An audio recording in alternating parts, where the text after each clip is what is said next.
매일 아침 책 읽기로 하루를 시작하는 행복 습관, 미라클 독서입니다.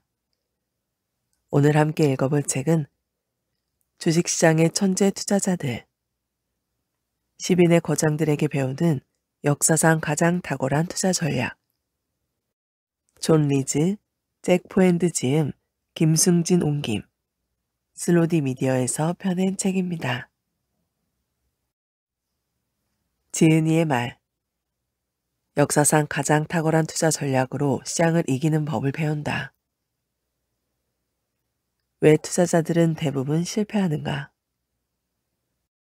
지난 60년간 미국 주식시장의 연평균 수익률은 11% 내외였다.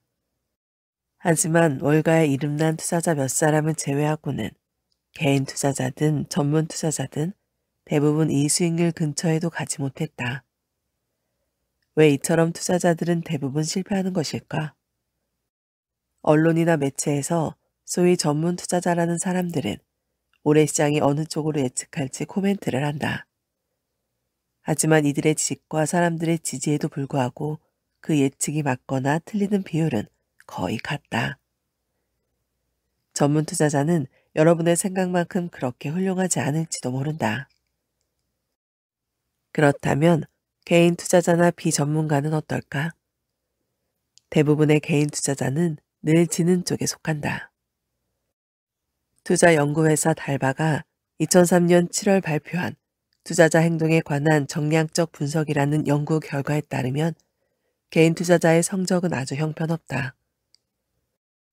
1984년부터 2003년 기간 동안 S&P 500 지수는 12.2% 수익률을 기록한 반면 개인이 올린 수익률은 2.6%에도 미치지 못했다.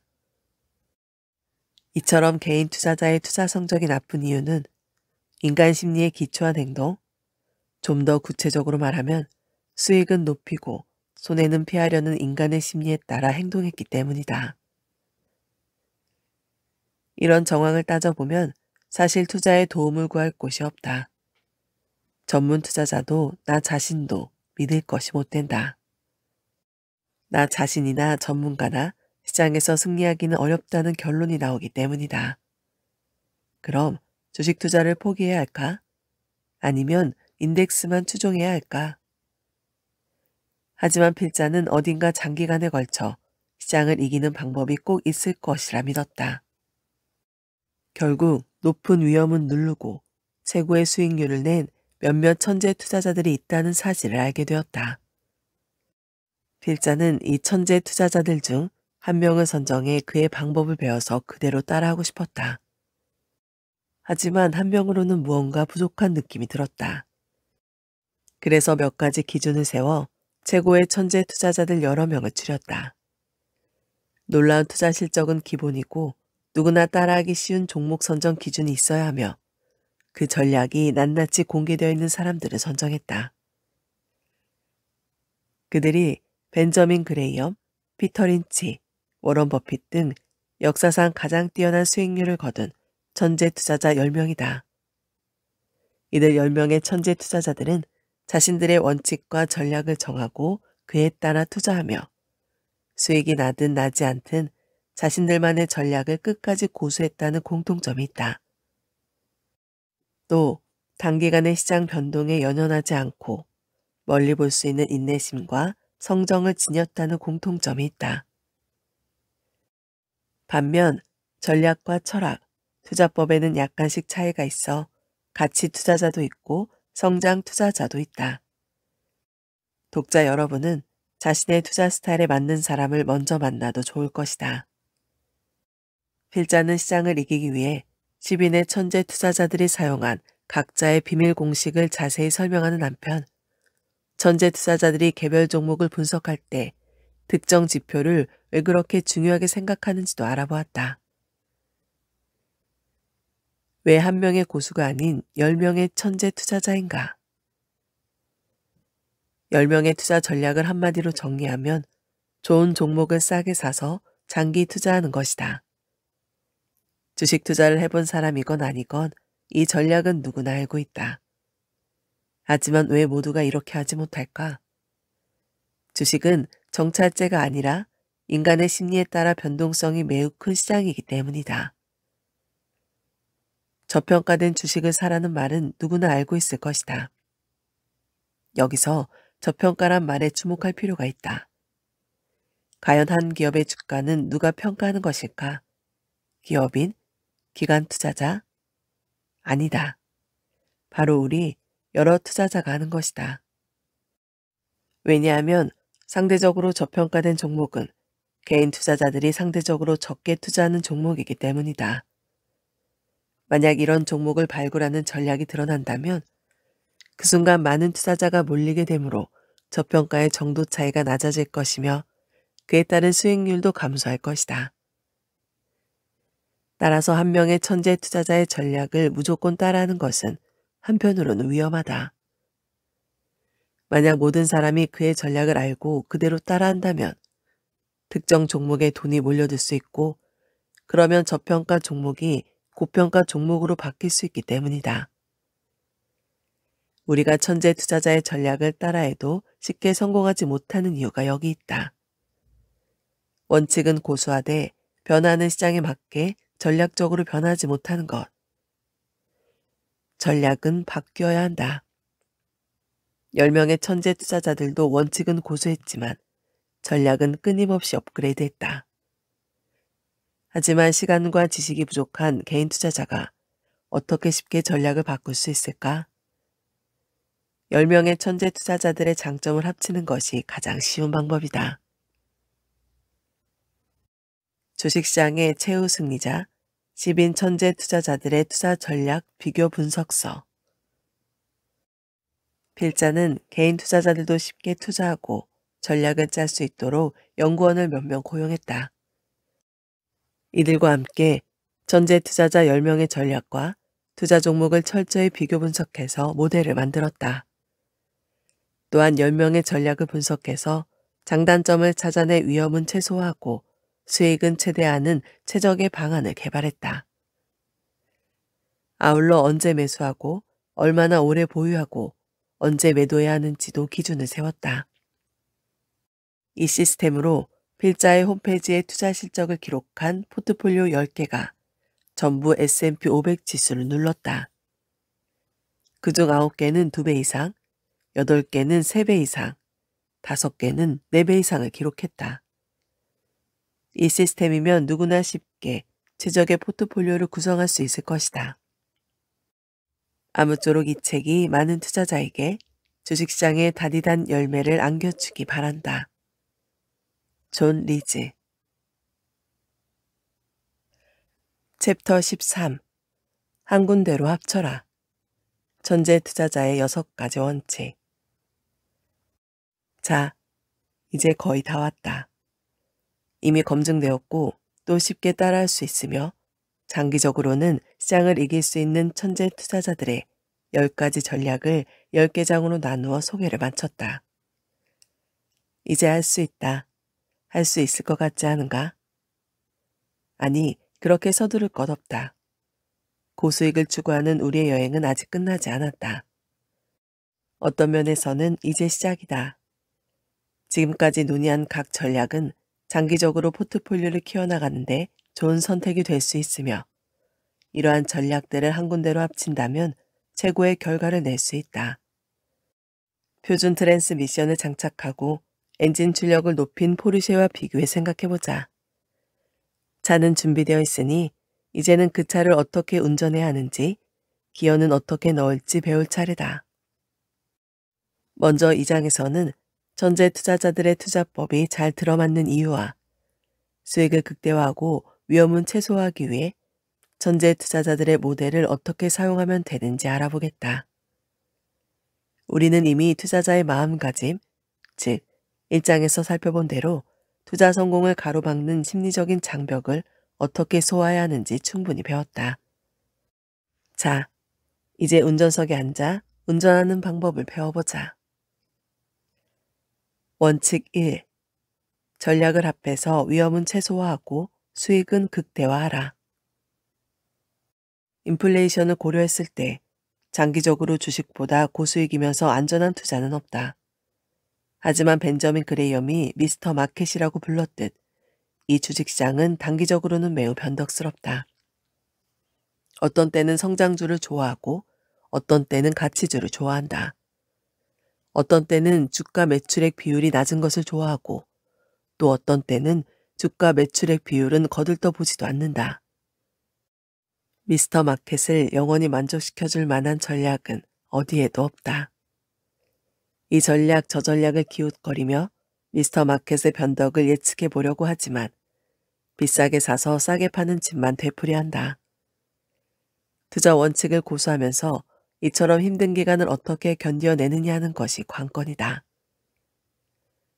서로 상관관계가 낮기는 하지만 각 천재 투자자들의 모델을 한데 합쳐서 사용하는 것이 가장 좋은 방법이다. 상관관계가 낮다는 것은 무슨 의미인가? 간단하다. 비슷한 시장 상황에서 각기 성과가 다른 전략 하나로 합친다는 뜻이다. 가장 간단한 사례가 성장주와 가치주다.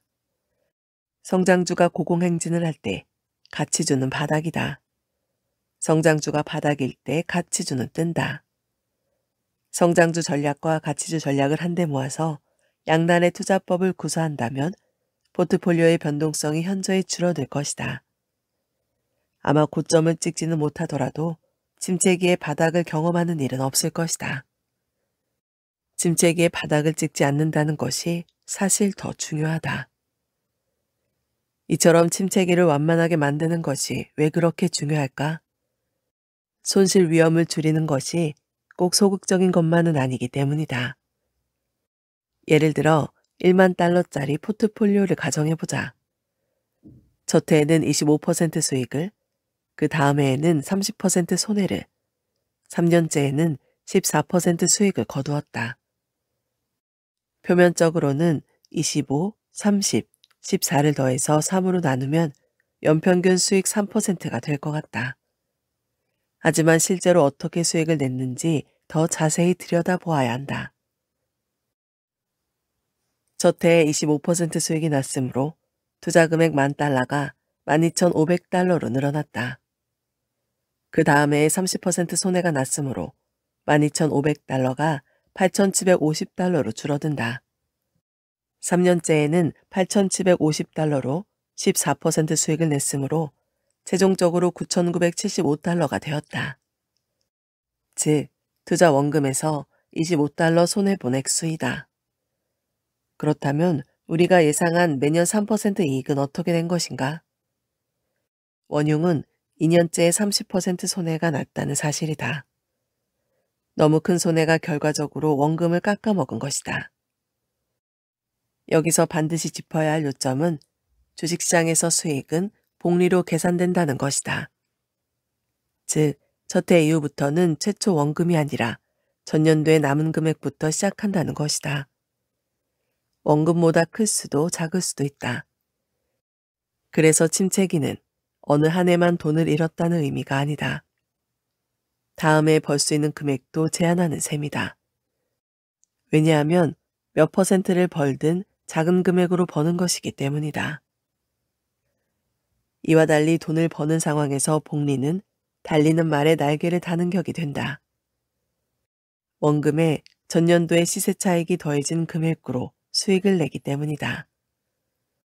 계곡의 주름을 펴면 펼수록 그리고 포트폴리오를 천천히 상승 추세로 커나가게 하면 할수록 더 좋다. 비록 큰 장이 왔을 때는 고점이 낮아지는 것을 의미하기도 하지만 말이다. 원칙 2. 숫자를 고수하라. 전략을 혼합하면 수익을 고르게 하고 포트폴리오를 운용할 때도 감정을 배제할 수 있지만 그것이 전부는 아니다. 바하마의 바텐더보다 더 다양하게 혼합하더라도 여전히 감정에 따라 주식을 매매하고 싶은 충동을 억제해야 할 때가 있다. 앞에서도 보았지만 투자자는 종종 우량주를 단기적인 문제를 이유로 팔아버리는데 이는 바로 나무만 보고 숲은 보지 못하기 때문이다. 분명히 장기 전망은 좋은데도 불구하고 해당 업종이나 해당 기업의 주가가 일시적으로 하락하는 것을 장기적인 문제라고 잘못 판단한다. 두려움 때문이다. 더구나 매수할 때는 가격이 지나치게 높게 매겨져 있거나 부풀려진 인기주 테마주에 손을 댄다. 매수와 매도 결정에 영향을 미치는 감정을 억제하는 가장 좋은 방법은 이미 살펴본 천재 투자자들의 투자법에 나온 대로 정량적인 투자 전략을 따르는 것이다. 이렇게 정량적인 투자 전략을 따르게 되면 포트폴리오 운용에 감정을 배제한다는 가장 중요한 목적을 이미 달성하는 것이다. 숫자를 고수하는, 즉 해당 종목의 펀더멘탈을 고수하는 투자법을 사용하기 때문이다. 언론에서 긍정적으로 다루었다고, 관련 잡지의 주가가 2배로 뛴다는 기사가 나왔다고, 친구가 틀림없는 종목이라고 말했다고 주식을 매수하지는 않을 것이다. 마찬가지로 언론에 부정적인 기사가 나왔다고, 앞으로 곧 떨어질 것이라는 소문이 돈다고 매도하지도 않을 것이다.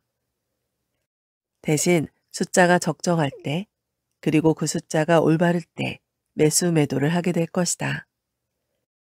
예감이나 추측이 아니라 냉정하고 면밀한 사실과 숫자로 높은 수익을 거둔 전통 있는 전략만 있을 뿐이다.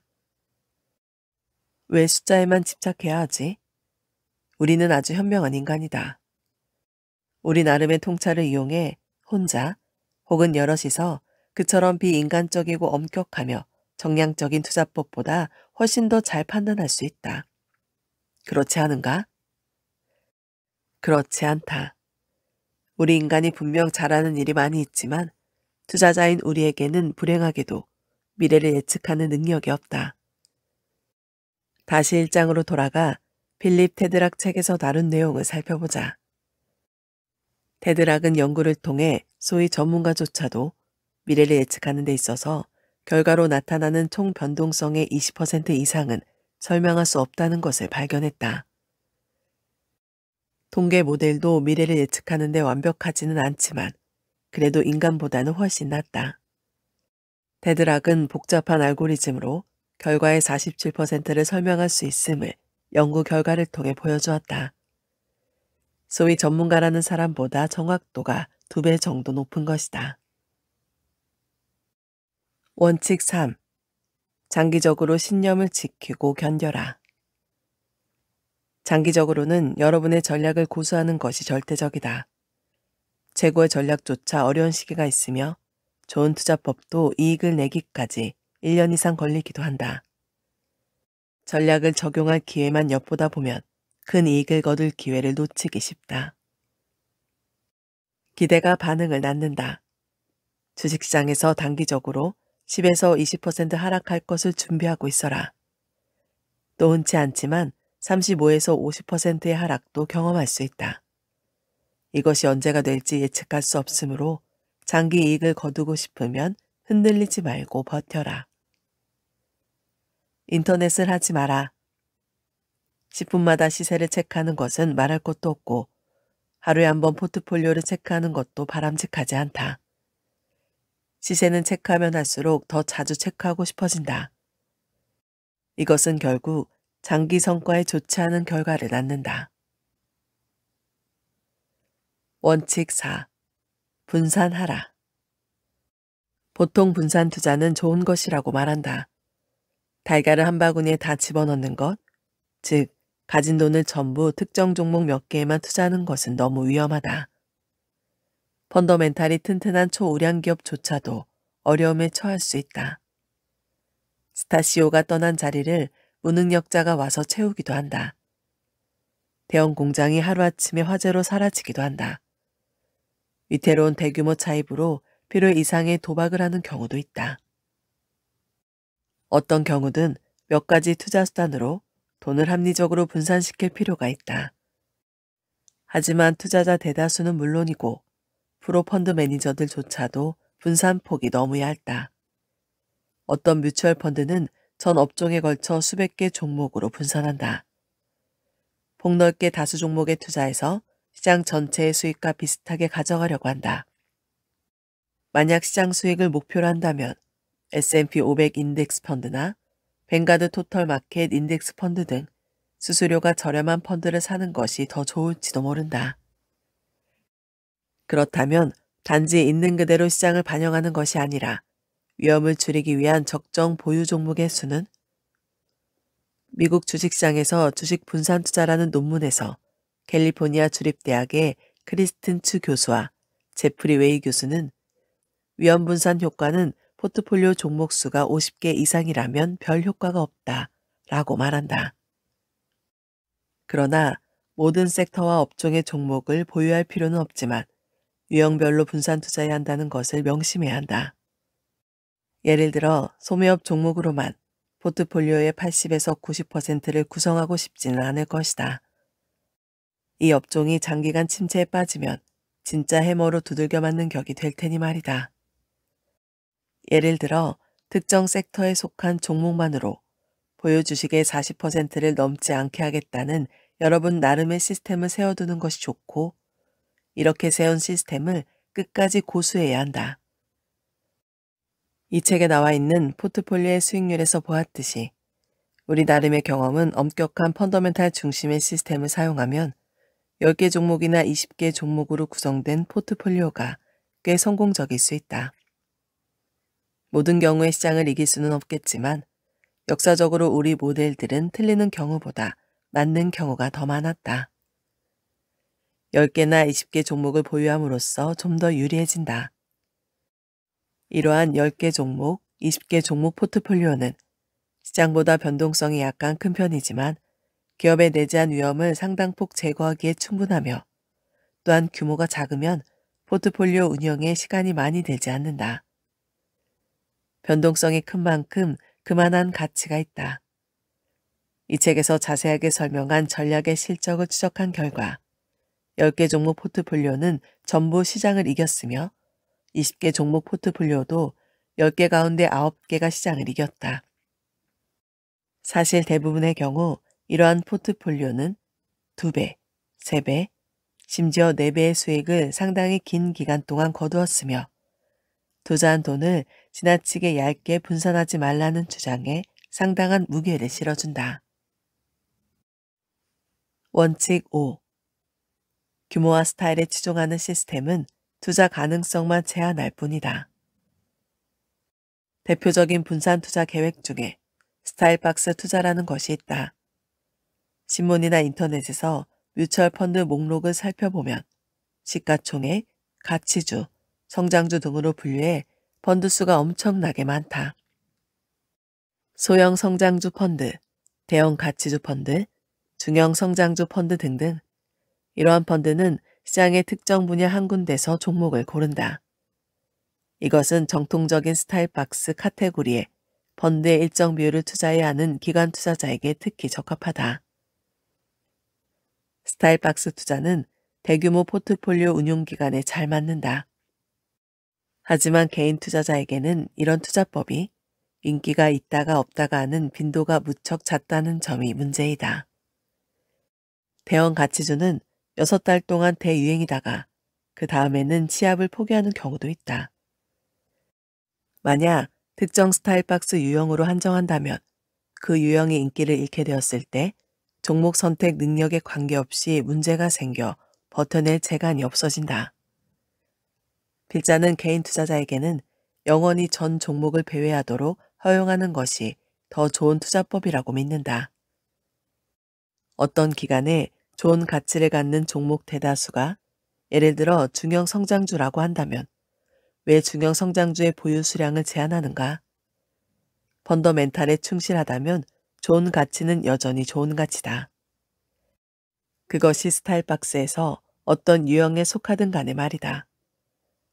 스타일박스 유형별로 나누어 투자한다면 투자를 분산하는 것이므로 위험을 줄일 수 있지 않겠느냐고 물을 수도 있을 것이다. 하지만 실제로 이렇게 하는 것은 잠재 수익만 줄일 뿐 장기적으로 위험하기도 마찬가지다. 결국 문제는 시가총액이나 성장주, 가치주 구별이 아니라 펀더멘털과 가격이다.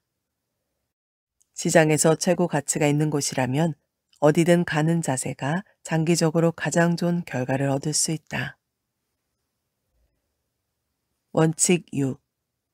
장기 투자자가 되기 위해 그 주식을 장기 보유할 필요는 없다. 이 책에서는 장기 투자의 중요성에 대해서 누누이 이야기했다. 그러나 여기서 말하는 장기 투자는 이전에 여러분이 경험한 장기 투자와 개념이 다르다는 사실이 중요하다. 대체로 장기 투자를 매수해서 오래 보유하는 투자라고 생각한다. 즉, 나름대로 연구해서 주식을 매수한 다음 길게는 몇 년 정도 장기간 보유하는 것이라고 생각한다. 부채 비율이 낮고 이익이 크며 가치 비율이 양호한 종목을 고른다고 가정해보자. 여러분이 점찍 얻은 종목이 펀더멘탈 기준을 충족한다면 우량주가 장기적으로는 좋은 성과를 낸다는 것을 알기에 그 종목을 매수한다. 하지만 한 달 후 회사의 펀더멘털이 눈에 띄게 나빠졌다면 어떻게 하겠는가? 엄청나게 늘어난 새로운 부채, 전년도 이익이나 매출 결과가 최악이라는 사실이 발표된다면 아마 그 종목은 여러분이 처음 그 종목을 고를 때 사용한 판단 기준을 더 이상 충족시키지 못할 것이다. 그래도 계속 보유할 것인가? 결국 훌륭한 장기 투자자는 무조건 주식을 오래 보유하는 사람을 의미하는가? 그렇지 않다. 주식을 매수하는 이유를 한번 생각해보자. 여러분의 포트폴리오에 속한 종목이 모두 펀더멘탈 판단 기준을 충족하기 때문이다. 더 이상 펀더멘탈 판단 기준을 충족하지 못하는데도 왜 계속 보유해야만 하는가? 그런데도 투자자 대다수는 계속 주식을 보유한다. 가끔은 합리적 이유, 즉 나중에 다루겠지만 매도 결정에 영향을 미칠 수 있는 세금 같은 이유도 있을 수 있다. 그러나 이것 이외에는 해당 종목을 계속 보유하고 있어야 할 이유가 없다. 투자자들은 시장에서 성공을 거두려면 장기적인 견지로 생각해야 한다는 것을 알기 때문에, 그리고 이 말을 보유 종목을 오래 가지고 있어야 한다는 뜻이라고 받아들이기 때문에 그렇게 한다. 그리고 어쩌면 그 종목의 펀더멘탈이 나빠지면 주가도 떨어지기 때문에 매도에서 손실이 눈앞에 확연히 드러나는 것을 원치 않기 때문이기도 하다. 이유야 어떻든 펀더멘털이 좋았기 때문에, 그리고 시간이 지나면 다시 펀더멘털이 좋아져 가격 상승으로 보상을 받을 수 있으리라는 낙관적인 전망 때문에 주식을 계속 보유하지만, 이제는 그렇게 좋던 펀더멘털도 나빠지고 따라서 전망도 좋지 않다. 펀더멘털이 더 이상 좋지 않은 주식을 보유하는 것은 해당 종목이 성과가 좋지 않을 것이기 때문에 절대 허락할 수 없다. 그리고 주식을 보유하는데 기회비용이라는 것도 있다. 예를 들어 펀더멘털에 문제가 있는 주식을 보유해서 1% 또는 2%의 이익을 얻는다고 가정해보자. 뭐 그런대로 괜찮지 않느냐고 생각할 수도 있다. 어쨌든 이익을 가져다 주니까 손해는 아니지 않는가 하고 생각하면서 말이다. 아니다. 손해다. 실제로 여러분에게 피해를 준다. 펀더멘탈이 튼튼한 주식은 9%나 10%를 벌어다 주기 때문이다. 여러분이 보유한 주식이 1에서 2% 수익을 가져다 줄 동안 실제로 여러분은 8%를 잃고 있는 셈이다. 펀더멘털에 문제가 있는 주식을 팔고 대신 펀더멘탈이 강한 주식을 샀더라면 8%를 더 얻을 수 있었을 테니까 말이다. 물론 늘 그렇지는 않다. 하지만 펀더멘탈이 좋은 종목은 성과가 좋으니까 장기적으로는 충분히 있을 수 있는 일이다. 장기 투자는 맹목적으로 오랜 기간 종목을 보유한다는 의미가 아니라 오랜 기간 전략을 고수한다는 의미이다.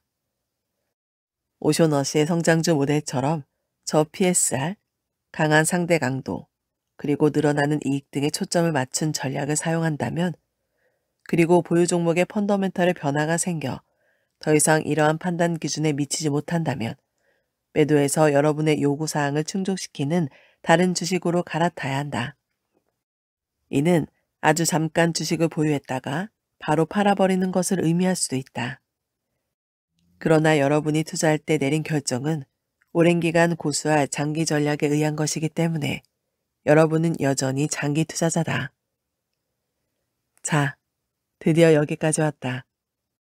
이제 여러분은 전략도 손에 넣었고 그것을 사용하게 해줄 중요 원칙 6가지도 손에 넣었다. 위험을 줄이고 수익을 높이기 위해 전략을 어떻게 혼합해야 하는지도 깨우쳤다. 효과를 약화시키거나 선택의 폭을 줄이지 않고 여러분의 포트폴리오를 어떻게 구성해야 하는지도 배웠다. 감정을 어떻게 다스려야 하는지도 배웠다. 하지만 아직 여러분에게 자동차 열쇠를 넘겨줄 때가 아니다. 아직 설명하지 않은 천재 투자자 원칙이 하나 더 남아있다. 매우 중요한 것이다. 사실 너무 중요해서 종종 투자 전략에서 빼먹기도 한다. 그래서 필자는 이것의 한 장을 온전히 할애하기로 결정했다. 궁금한가? 다음 장을 넘기면 마지막이면서 가장 중요한 이것이 무엇인지 알게 된다. 천재 투자자들의 매도 포인트. 일정 기간, 즉 매달, 매분기, 매년마다 포트폴리오를 재조정하라. 우선 해당 주식을 살 때 사용한 펀더멘탈 기준을 더 이상 충족시키지 못하는 종목은 매도하라. 기준을 충족시키는 종목으로 대체하라. 회계 부정이나 이익 부정과 연루된 종목은 즉시 매도하라. 파산에 직면했을 때도 마찬가지다. 이 경우 다음 재조정 기간까지 기다리지 마라. 세금 관계로 1년 이상 보유했는데 수익이 난 상태이거나 1년이 안 되었는데 손해가 난 상태라면 팔아버리는 것이 최선이다. 1년 가까이 보유했다면 세금을 줄이기 위해 1년 기한을 넘길 때까지 보유하는 것을 검토해보라. 여러분의 시스템으로 주식 투자에서 손실을 보았다고 해서 실망하지 마라. 최고의 천재 투자자조차 항상 성공하는 것은 아니다. 오늘 미라클 독서는 여기까지 읽도록 하겠습니다. 오늘도 함께 해주셔서 감사합니다.